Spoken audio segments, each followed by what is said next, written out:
Bienvenidas y bienvenidos a nuestro podcast Conversar con Simpatía, Ciencia y Reflexión para la Transformación. Mira, ¿te gustó el nombre? Me gustó, sí. Qué bueno. Ah, precioso. Ya, qué bueno. Oye, mi nombre es Angélica Suil y estoy también hoy con un invitado especial. Es Sergio Toro. Nosotros nos conocimos a través del grupo que conversa de Biología el Conocer, que hemos sido alumnos y exalumnos del Diplomado de Biología el Conocer y la Comunicación Humana. Y ahí fuimos comentando hartas cosas en los chats. Entonces dije, esta persona tiene que venir a conversar con nosotros porque es muy interesante y además porque trabaja en algo que a mí me apasiona, me encanta, admiro, que es la educación. Entonces quiero que, por favor, Sergio, ¿quién eres tú? Cuéntale a la gente. Bueno, gracias por la invitación en primer lugar. Mi nombre es Sergio Toro, soy nacido aquí en Santiago, en un sector muy conocido. Soy profesor originalmente de educación física, con estudios de psicología del deporte en Alemania.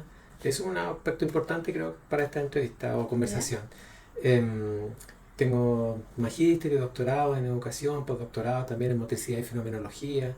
Y sobre todo, con mucho orgullo, hice 2 veces el curso de Biología al Conocer y la Comunicación Humana, que para mí fue quizás de todos los estudios que hice el más, yo diría, trascendental en mi forma de entender y consolidar ciertos aspectos de mi vida personal y comunitaria. Oye, y ahí yo también soy de esas repitentes, pues también me repetí el diplomado porque justamente lo encontré muy apasionante, de expandir o ampliar la mirada, de desafiar el pensamiento y descubrir cosas nuevas, que también en lo personal me ha ido transformando y ayudando mucho. Sí. Ya, oye, pero me quedé con una duda, y esto de la Alemania, tú estudiaste en Alemania, ¿qué pasó ahí? Lo que pasa es que es como una anécdota. Hay que ser que buenera. Quiero saberlo. Es como una anécdota que fue muy transformadora porque yo recién, bueno, me fui becado por el Servicio Alemán de Intercambio Académico, que incluye un curso de alemán, ¿sí? Y te llevan a otra ciudad. En este caso yo tuve que ir a Bremen y de Bremen tuve que viajar a Colonia. En Colonia iba a estudiar en la Deutsche Sporthochschule Köln, que es como la escuela o la Universidad Alemana de Deportes de Colonia. Y ahí habían profesores que casualmente conocían mucho del árbol del conocimiento y de Maturana y Varela. Y se enteraron que venía un chileno. Entonces yo apenas llegué, de hecho fue una de las primeras visitas, antes de entrar directamente a estudiar, porque uno iba a conocer el lugar y ahí para hacer el contacto, porque todo antes era por carta. Bueno, fui a ese lugar y me dijeron, ok, como tú eres chileno, tú conoces a Maturana y Varela. Y estamos hablando de los fines de los 90, y yo algo conocía, pero como buen chileno, dije, no, ¿qué van a aportar ellos? Debe ser alguien ahí, más encima biólogos, que deben saber de educación. Y estaban siendo estudiados allá en la Escuela de Psicología y Sociología del Deporte. Bueno, la facultad en realidad. Entonces ellos querían saber mi posición sobre ellos. Y yo nunca lo había estudiado. Entonces me dieron como un par de semanas para que yo preparara la presentación en alemán. Y yo no había leído nunca nada, sabía que existían, pero nunca tuve el interés. Y ahí tuve que leerlos en alemán. Y lo bueno del alemán, que es un lenguaje, a diferencia del latino, los lenguajes latinos son objeto, sujeto y verbo, ¿no? El alemán es un lenguaje configuracional, refiere más a procesos, a dinámicas. También está el sujeto y el objeto, pero es mucho más. Por ejemplo, hay palabras que jamás podrías traducir. De hecho, Varela lo intentó hacer y yo creo que no le fue tan bien, pero yo voy a tratar de ayudar en eso. El concepto Leib, por ejemplo, que es muy importante para entenderla en acción, es un concepto que refiere a algo que nosotros no tenemos traducción en español. Leib hablan los alemanes o la cultura germánica para referirse a lo que nosotros llamaríamos cuerpo vivido. Así fue traducido. ¿Sí? Pero no existe esa palabra en alemán. Porque si tú ves Leib, es una palabra compuesta de 2, de Liebe, amor, y Leben, vida. Entonces, si tú las juntas, podrías decir algo así como la vida amante o el amor viviente o el afecto viviente. Eso no se parece a cuerpo. No, claro. Entonces, claro, Husserl fue traducido así, todos fueron traducidos así, por Merleau-Ponty, por qué sé yo, Levinas y otros. Entonces, no existe una palabra para referirse a eso. Al recién Ortega y Gasset y otros españoles intentaron con el concepto corporeidad o corpóreo, ¿sí? Pero en estricto rigor no hay esa perspectiva. Entonces, cuando tú hablas de enacción, por ejemplo, y Varela y el mismo Maturana también, desde la biología del conocer, le dan una importancia radical a lo orgánico, estamos hablando de esta materialidad que se afecta, es decir, se impacta a sí misma afectando al mismo instante. Al mismo tiempo, claro. Entonces, cada vez que yo toco el mundo del vaso, me toco a mí. Entonces, muy hermoso, porque del mismo lugar que tú generas el mundo, te genera a ti. Entonces, no hay distinción entre tú y el mundo. Claro. No hay una afuera literal, ni un dentro literal, porque no podemos separarlo. Pero nosotros hablamos así, pues, como que todo se puede separar por el objeto, el sujeto. Claro, esto afuera, esto es la realidad. Claro, exacto. Yo soy otra cosa, yo me reflejo o se refleja en mí la realidad. Todas esas cosas que la gente habla normalmente y que Maturana y Varela nos dijeron, no, eso después demostrar biológicamente que no es así. Claro, eso es bonito porque yo me acuerdo cuando el doctor hablaba en las clases todo de que somos una unidad ecológica, organismo nicho, entonces no está separado, es una sola cosa. Yo hay un ejemplo muy bonito, mira, cuando tú ves un astronauta, ¿por qué lo ves así? O cuando alguien se sumerge en el mar, basta que se sumerja, ¿no? Pues lo que hacen las personas, astronautas o las personas que entran al mar a bucear, se llevan el ambiente con ellos. Claro. Entonces no es solo el traje en particular, sino que ese traje garantiza una determinada temperatura, garantiza una determinada resistencia, una condición, ¿sí? Que en el fondo está en el entorno que habitamos más naturalmente, digamos. Entonces estamos unidos a eso. Y en la medida en que podamos llevarnos el ambiente, podemos desplazarnos. Si no es posible, tú te devuelves o desapareces. O desintegras, claro. Oye, y a propósito de nuestro querido invitado de hoy, queremos hablar en específico de la enacción y la educación. ¿Ya? Y desde esa perspectiva, Sergio, a mí me encantaría que me cuentes en el proyecto en el que estás. Sí, estamos muy contentos. El equipo en este momento somos 7 personas. Hay 2 que están ingresando. Lamentablemente solo tenemos una mujer. Pero, hay que aumentar la cuota. Sí, hay que aumentarla, pero estamos trabajando para eso. Pero es un trabajo muy bonito, es en el ámbito de la educación concretamente, y se llama así como ecomotricidades enactivas. ¿Y a qué refiere? Refiere a estar con comunidades que se declaran abiertamente en un proceso o en un intento por construir una relación más armónica con lo que llamamos naturaleza, que no hacen una distinción entre organismo y ser vivo, sino que viven en esa unidad o intentan esa unidad, independiente del argumento que tengan, porque hay personas que esto lo intuyen, hay personas que lo han vivido siempre así y hay personas que lo han teorizado. Entonces hay muchas comunidades, tú no me creerías, pero hay muchas comunidades en Chile, desde Arica hasta Puerto Williams, que están intentando hacer un abordaje, porque no es solo lo que llamamos naturaleza como algo que yo estoy ahí, sino yo mismo como naturaleza. Yo, como diría una autora, Donna Haraway, ella habla del holobionte que soy, y o que estoy siendo más bien, y el holobionte que me contiene. ¿Qué es un holobionte? En palabras simples. Es una unidad ecológica. Nicho, organismo, o yo mismo soy el nicho de millones de organismos. También, a la vez. Claro. Te pregúntale a tu microbiota. Claro. Y ahora sabemos que la microbiota es una población allí. Oye, pero tengo una duda. ¿Y este proyecto, cuál es su finalidad? ¿Cuál es el deseo que está ahí detrás? Tiene muchas finalidades, pero la más importante es precisamente identificar, caracterizar las condiciones que ellos tienen de trabajo, porque es enactiva. Entonces eso quiere decir que ellos construyen un conocimiento de suyo, solo en sus acciones. La gente cree que el conocimiento es la información, ¿no? No, el conocimiento es lo que yo sostengo el día a día, lo que hago. Llamémosle hábitos, patrones, etc. Bueno, si son vicios, ya no, esos patrones son un poco perjudiciales. Pero si el que fuma sabe o conoce eso, cuando uno recién fuma, yo no sé si tú has fumado, pero cuando la primera vez que fumé fue una cosa así como no sé, como algo completamente Extraño. ajeno, De hecho, extraño, claro. hasta tosí, me Sí, me se atoré, marea, sí. uno se pone blanco, verde. En cambio, el que fuma no le pasa, dice que incluso que le Le hace bien. gusta. Claro. Claro. Entonces, eso implica un proceso de adaptación, diría Maturana, que son similares al aprendizaje, pero también implica una reconfiguración interna que se traduce en acciones concretas, o al revés, son acciones concretas que modifican la estructura que somos, ¿no? Claro. Entonces, esos colegios, esas unidades o comunidades educativas, que a lo mejor son informales, por ejemplo, hay un colegio en Chiloé que es una escuela en realidad que viven en el bosque.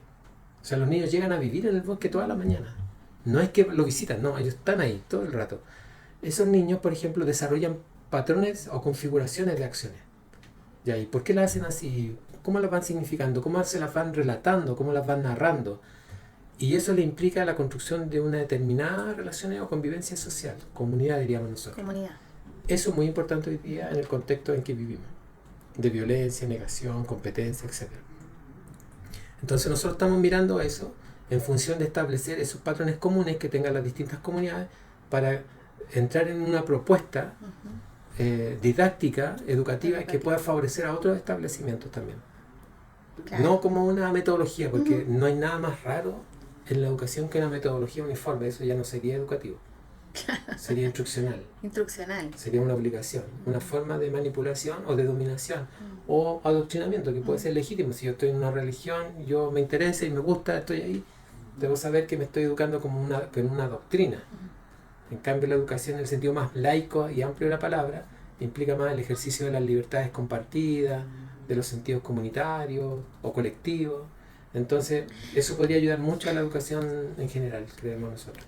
Claro, y también me imagino, por ejemplo, que en estos espacios que son más armonizados como una unidad, y sin estas directrices o doctrinas específicas para que todos tengan que hacer de una determinada forma, sino que surja el ser humano en convivencia. Claro. Yo recuerdo cuando el doctor hablaba de que, claro, nosotros nacemos amorosos y lo que vamos aprendiendo en el camino es una psique de competencia, exclusión, discriminación, pero si tú dejas a los niños desde un espacio de apertura, de acompañar, de aprender a respetarse a sí mismos, a la naturaleza, surgen otros seres humanos. Claro, claro, porque la humanidad, lo bonito que tenemos es que siempre es una posibilidad. O sea, nosotros somos los más cuánticos de los macroorganismos, por decirlo así en palabras simples, porque la mayoría de los seres vivos tienen patrones ya asumidos, patrones que están filogenéticamente instalados. Nuestra filogenia, nuestra herencia biológica nos dice, ustedes pueden hacer más cosas. O sea, no está predicho, no está preestablecido. Entonces eso es muy interesante y sobre todo, a mí se me olvidó decir algo, más aún en el contexto hoy día de crisis climática, que yo creo que sí, yo estoy seguro de que eso sí existe, a pesar de que hay personas que dicen que no. Yo sí creo y lo veo. Yo vivo, mi casa está en Valdivia, yo nací en Santiago, pero mi casa está en Valdivia, veo la diferencia de cómo llegó, cuando llegué a cómo está ahora. Veo también, he podido ir siguiendo distintos procesos, por ejemplo, en el desierto o en el mismo Chiloé, y veo las variaciones. Entonces, como tú bien dices, nosotros nacemos con una posibilidad, pero esa posibilidad se va a definir en las relaciones que podamos vivir. Claro. Hay un autor que dice... En el medio en el que, claro, que tus circunstancias nos van modulando, nos van configurando en este modo de sentir, pensar, hacer todo el rato. Y pasa en algo súper cotidiano, pero la gente a veces no, como que no, siento que no nos damos cuenta cómo pasa. Y de repente, hoy día, el gran dolor de nuestra sociedad, oye, es que mi hija es más, no sé, pues más rebelde, está más atrevida, no quiere hacer nada, es como que viniese en el ADN y sin darse cuenta de la historia de transformación que tuvo que ocurrir para que esa persona actuase de ese modo. Claro, y sobre todo en Occidente, porque en Occidente nosotros vivimos en la negación de ciertos elementos biológicos, que son los que le permiten lo simbólico y que al mismo tiempo lo simbólico afecta. Me refiero en términos específicos que, por ejemplo, hemos conversado más de alguna vez que la emoción que tú tienes, tú no aprendes a reconocerla y a conducirla, a gestionarla, dirían ahora. Lo que tú aprendes en esta sociedad es a negarla, a ocultarla, a reprimirla. Y no hay nada más raro, más violento que eso. Entonces, si tú ya te haces un acto de violencia hacia ti mismo, diciendo por qué a mí me pasa esto y que nadie lo valora o que los demás me dicen que lo tengo que negar, es muy difícil. Maturana decía algo muy simple: Si los niños viven eso, y más encima le entregamos a los niños, a los profesionales más maltratados por la sociedad, más ninguneados y negados, como que cualquiera puede ser profesor. Claro. O sea, ¿qué podemos esperar del resultado? Si la misma sociedad no valora la emoción de aquella niña que está en ese proceso de crecimiento y no ve o valora, comillas, la profesionalidad de un determinado tipo de persona como subalterna o sin un sentido radical o de valor radical, es muy normal que se generen personas con altos niveles de resentimiento y de negación de sí mismo. Entonces después no nos sorprendamos por la violencia. Claro. Volviendo ahora a propósito de eso de no sorprendernos, porque a mí una de las cosas que me gusta mucho, que trabajar en simpatía tiene que ver con abordar a los adultos, trabajar junto con ellos, transformarnos con ellos, porque yo siempre pienso en las nuevas generaciones. Entonces siempre digo, bueno, si nosotros como adultos, que somos los que estamos tomando ciertas decisiones y estamos generando como la configuración de la familia, y de ahí es donde empieza a surgir todo, me parece interesante cómo llevar este aprendizaje también de darnos cuenta cómo estamos generando el mundo, y no cómo el mundo existe, entre comillas, sino que como nosotros mismos estamos ejerciéndolo, viviéndolo, y eso perpetuando, manteniendo este modo de repente tan doloroso. Sí, bueno, precisamente es con un amigo también del diplomado. Sí, del diplomado, el Javier, estamos intentando abordar el dolor. Él como kinesiólogo y yo como profesor, él que la lleva más en la construcción de ese trabajo, porque claro, él trabaja con el dolor. Me refiero a que llegan personas con algún traumatismo directo, ¿no? Todos vivimos en el manejo del dolor de una forma ya más o menos convencional. Y eso es lo triste, porque nos acostumbramos al dolor. A ese dolor de no sentirse respetado, querido, apreciado, valorado, presente. Claro. Y eso es lo que creo que podemos hacer en la medida en que lo reconocemos en primer lugar. ¿Sí? O sea, por ejemplo, a mí me puede ir muy mal de pronto en una evaluación de mis estudiantes. Y eso me va a doler, porque obviamente todos tenemos de alguna manera muy poca, pero hay autoestima, si no, no podríamos vivir. Y más que la autoestima es el aprecio que tú sientes que los demás te pueden entregar. Entonces hay un autor que pocas veces es poco estudiado, y yo creo que es muy cercano a las teorías de la biología del conocer y de la inacción, que es William Schutz. Él también es parte de la escuela de la psicología humanista, y él habla de las necesidades sociales. Hablaba de tres: de la inclusión, el afecto y la confrontación. Entendía confrontación como el hecho de esto que estamos haciendo. En la medida en que tú me interpelas, yo me resuelvo. Y al resolverme, tú te resuelves. Y lo vamos haciendo juntos, ¿no? Entonces es como el Ubuntu. Soy porque tú eres, digamos. Entonces, los adultos, en la medida en que reconozcamos nuestras afecciones más radicales, nuestros afectos, no como una cosa pueril o infantilí. Por eso a Maturana no le gustaba el concepto de... blando, porque claro, hoy día de emocionalidad, por ejemplo. Claro. No, a él le gustaba más emoción directamente, ¿sí? Claro. Para no confundirla con una cosa así que como media... sentimentalista. Claro, así como, diría yo, un tanto superficial. O inclusive etérea. Claro. ¿Sí? Cierto, es súper concreta porque pasa, de hecho, se siente. Por ejemplo, si tú tocas tu musculatura, tu musculatura tiene un tono. Tonus, ¿sí? De tonicidad. Y el tonicidad, por ejemplo, en inglés, el touch, ¿no? Claro. Entonces, cuando tú te sientes tocado y yo te miro y tú me miras, estamos todo el rato como tocándonos sin tocarnos.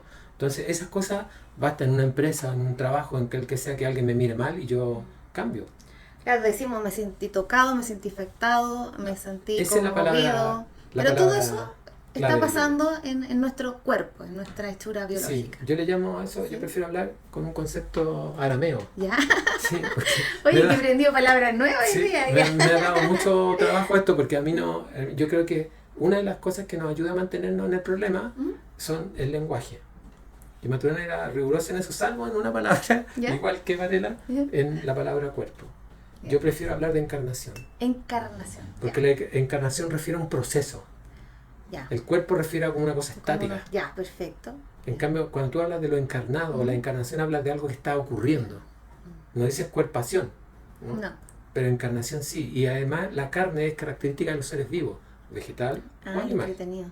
Sí, entonces muy interesante para mí eso. Y Jesús, por ejemplo, Jesús no habló ni hebreo, ni latín, ni romano, perdón, ni latín, bueno, es lo mismo, ni griego, habló arameo. Y cuando tú vas a la palabra de la última cena, él dice una palabra que es basar. Basar. Y la palabra basar refiere a la persona, no refiere a la materialidad. Entonces, en estricto rigor, diría, este es mi persona, no mi materia, mi persona, que será entregada, ¿no es cierto?, por todos nosotros, porque Él se incluye. Entonces, y la sangre tiene que ver con el linaje, con lo que llamaríamos nosotros filogenia. La filogenia, claro. Claro, o sea, no es solo yo, sino que todos los que están antes que yo y los que vendrán también.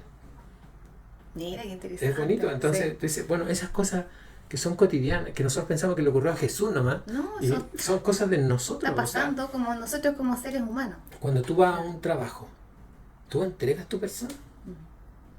Y ¿cómo eres tratado? ¿Como persona o como uno más? Y si no hay nada más feo para uno, y yo creo que en una sociedad machista ustedes como mujeres lo saben mejor que nosotros, que sentirte objeto. Sí. O sea, Totalmente. objeto de alguien, o sea, uno más lo pone y lo sacan. O sea, yo he estado en lugares, prestigiosos lugares, donde me he sentido tratado como un botón o un martillo o un engranaje. Claro. Entonces, ya no nos funciona, ya no nos gustó el color, no nos gustó el tamaño, hay otro más nuevo. Es como cambiar un auto, o una bicicleta, o no sé, o un cuaderno. O sea, cuando tú objetivizas algo, es porque le das un valor. Y si tú te sientes objetivizado y maltratado, obviamente tú vas a negarte. Y cuando existe el primer elemento como respuesta a la exclusión, es la subordinación, perdón, es la sublevación.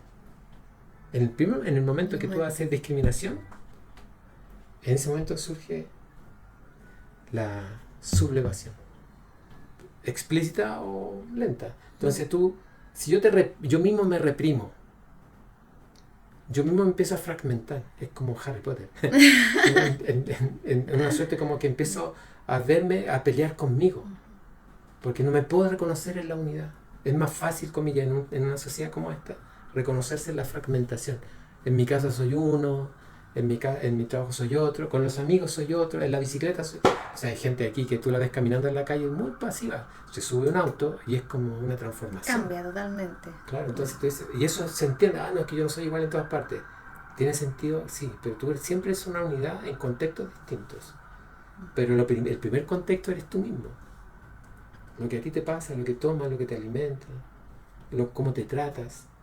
Pero tú te tratas también, muchas veces, como decíamos al principio, si yo nací en un mundo de la negación, va a ser muy difícil que me afirme solo.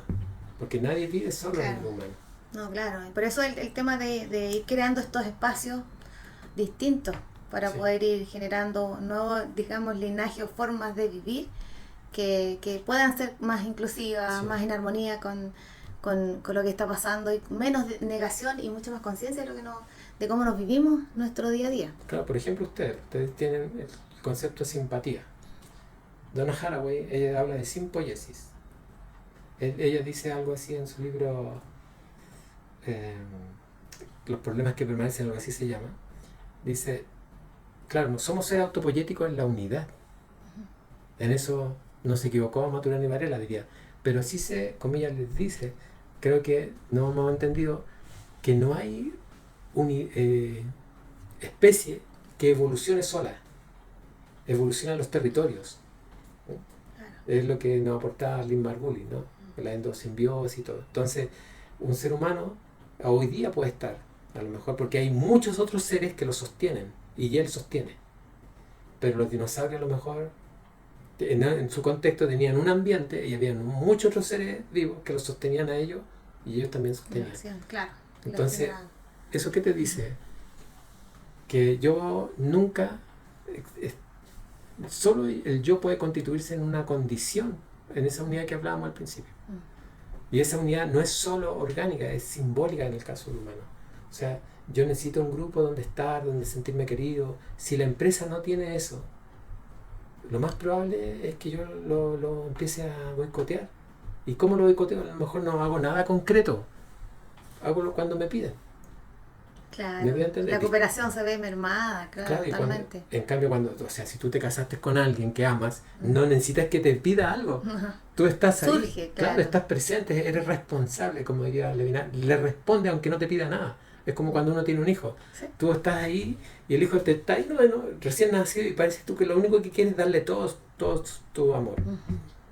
Sí, generarle condiciones. Tú dices, bueno, eso pasa cuando uno se siente comprometido, inmerso, presente en la relación, no solo como un objeto. Y eso es lo más difícil hoy día, porque parece ser que hay cosas más importantes. Sí. Por eso el llamado también es un poco a ir dándonos cuenta cómo estamos generando el mundo. Y también yo la otra vez reflexionaba sobre esto también de entender por qué, por ejemplo, funciono o hago lo que hago. ¿Sí? Sí. Porque, por ejemplo, yo siempre he dicho, yo soy una mujer muy patriarcal. Claro, porque si yo empiezo a mirar, no tengo forma de no serlo, porque he surgido en esta cultura.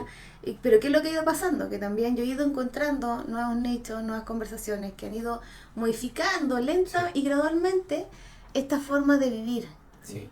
Pero es justamente un proceso de largo aliento, así que bueno, pero aún así, aunque es lento, sí o sí, siempre los vamos a dejar invitados a que sigan reflexionando y aprendiendo sobre los seres humanos a través de este apasionante tema que es la biología del conocer. Mira, hay una frase, perdón si me permite, que es prácticamente la que acabas de decir tú, de un autor que no recuerdo en estos momentos, que decía, es de un autor que se lo escuché a una autora mexicana. Ella dijo, este señor dijo, no conoce la historia quien no la repite, sino quien la comprende. Mira, qué interesante. Sí. O sea, para cambiar la historia tengo que comprenderla. Claro. Entonces, ¿por qué somos así? Y quizás nosotros no sabíamos, por eso empezamos a hacer esta investigación, para entender por qué las personas hacen lo que hacen, de acuerdo a su historia. Eso nos puede ayudar a mejorar y a cambiar. Justamente. Sí. Precioso. Sí. Me encantó. Oye, Sergio, muchas gracias por venir a conversar con nosotros. Y nada, bienvenido siempre para volver, porque este tema es muy apasionante. Para hablar, pero un montón. Hoy yo los quiero dejar súper invitadas e invitados a que nos sigan en nuestras redes, en Simpatía Consultores, y también en nuestro podcast Conversar con Simpatía. Nos vamos súper en actuados. Sí, estamos en la en acción. Estamos en la en acción siempre. Nos vemos, que esté muy bien, gracias. Chao.